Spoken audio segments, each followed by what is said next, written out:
nous nous intéressons maintenant à la préparation d'une solution par dilution.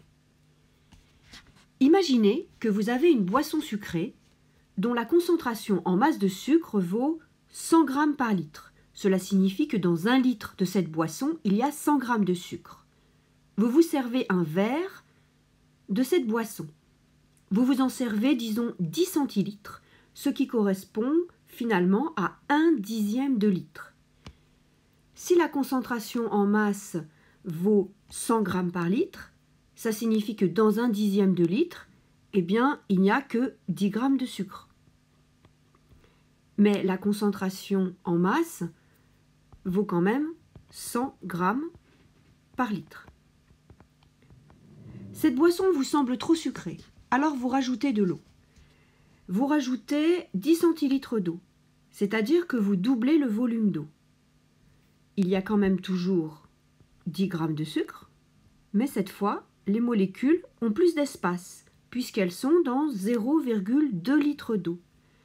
Puisque les molécules ont plus d'espace, cela signifie bien que la solution est moins concentrée. Et puisque le volume a été multiplié par 2, ça signifie que la concentration, elle, a été divisée par 2 et vaut donc maintenant 50 g par litre. Supposons que vous rajoutez encore 10 centilitres, c'est-à-dire 1/10 de litre.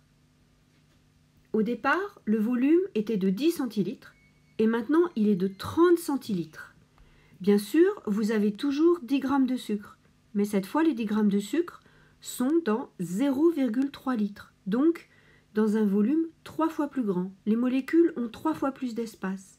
Cela signifie donc que l'on a divisé la concentration par 3.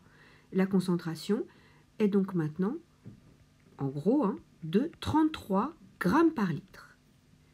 Alors, voyons comment nous allons formaliser tout ça dans le cours. La solution que l'on cherche à diluer s'appelle solution mère et on note le volume de solution mère Vmer. C'est un petit volume qui a une concentration que l'on notera Tmer. On rajoute du solvant et on obtient une solution phi qui est une solution diluée.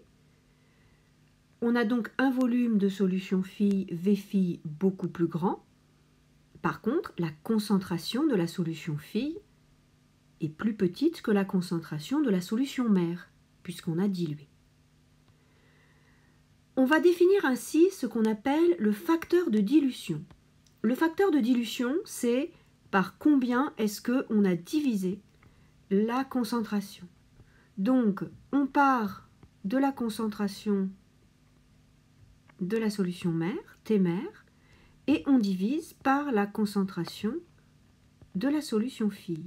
On obtient forcément un nombre qui est plus grand que 1. On a pu remarquer tout à l'heure que si on multiplie le volume par 2, on divise la concentration par 2. Si on multiplie le volume par 3, on divise la concentration par 3. Donc ce facteur de dilution, il est bien dans le rapport des volumes. Il correspond au volume de la solution phi divisé par le volume de la solution mère. Pour ne pas se tromper dans les formules, il faut bien se représenter l'ensemble et garder à l'esprit que le facteur de dilution est toujours supérieur à 1. Exemple de calcul. Je prélève 5 ml d'une solution d'eau salée de concentration en sel 30 g par litre.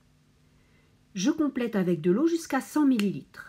Quelle est la concentration de la nouvelle solution ainsi obtenue? Alors, les 5 ml correspondent en fait au volume de solution mère.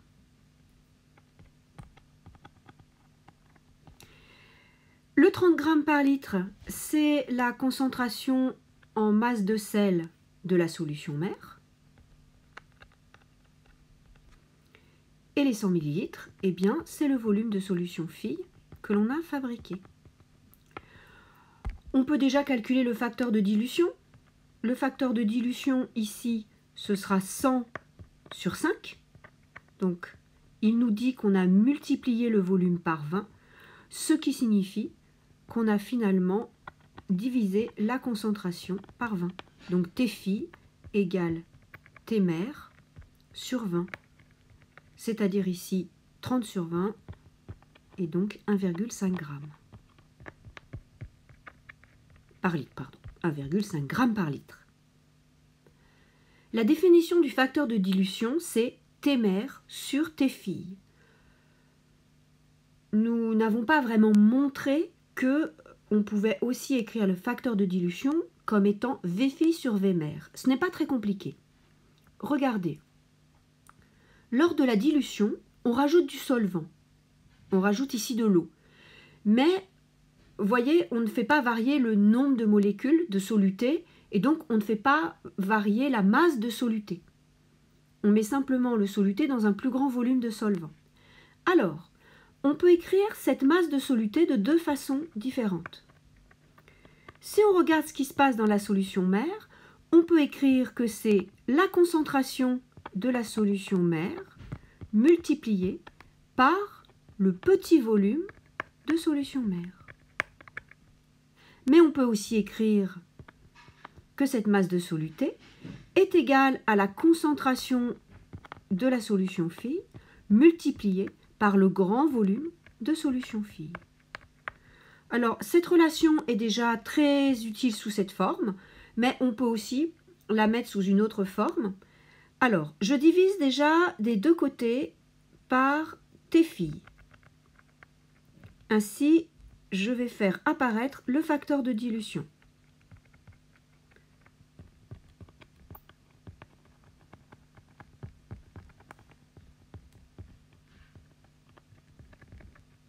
Si je divise en plus des deux côtés par V solution, eh bien, je fais finalement apparaître les deux expressions possibles pour le facteur de dilution.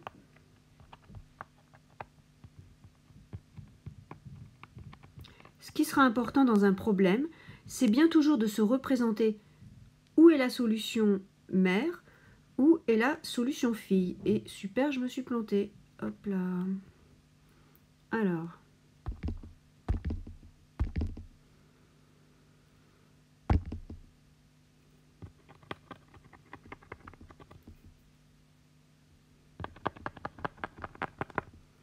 Voilà. Je corrige.